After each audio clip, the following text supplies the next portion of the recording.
No, I mean, I disagree. I disagree with what you're saying, but that's just me.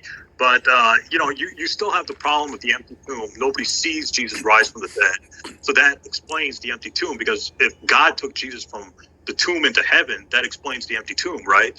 So I believe that would explain it. Yes, yes. So matter of fact, let me say where what your view would actually account for. So if Jesus, so you have the obvious problem. If a standard Muslim, regular Muslim, says Jesus was never crucified, this by itself doesn't account for how people concluded that Jesus was crucified. So that's why they would need to say, God disguised someone. So that would raise issues. You wouldn't have that issue. So if Jesus is the one who's nailed to a cross, that accounts for why it was understood that Jesus was crucified.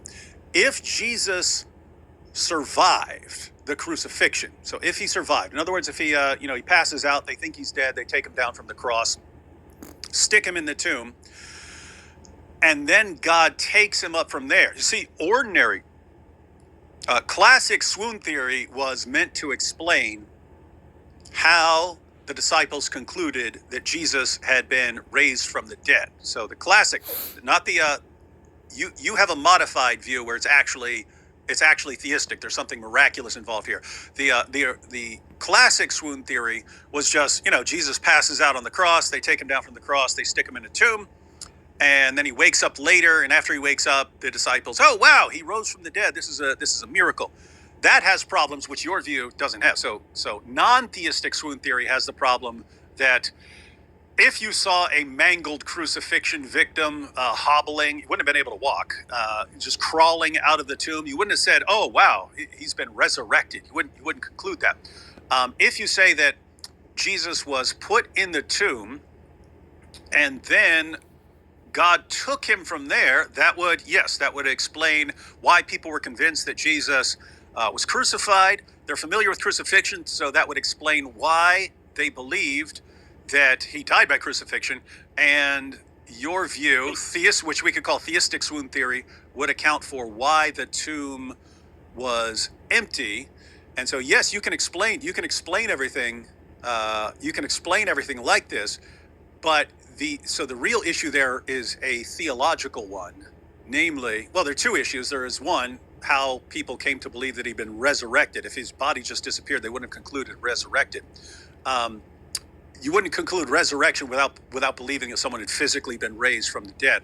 But then the other issue is just theological, that if Allah does this and he knows that generations of Christians are going to conclude that Jesus had been raised from the dead, and that everyone of almost every background except for Islam is going to conclude that he died on the cross, then it's like, wait, Allah's doing something. It's miraculous. He's doing something miraculous, and almost everyone down through history is going to completely misunderstand it, including the vast majority of Muslims who adhere to substitution theory. So it's this weird situation where you and Shabir Ali and a few others are apparently the only people who understood what Allah was doing in all of history. And that's just, that's weird to me, but go ahead. No, yeah, I understand. Look, I get why you want to hold on to Jesus' death in resurrection. As a theist, I understand why you, Mike Licona, William Lane Craig want to hold on to Jesus' death. I get it.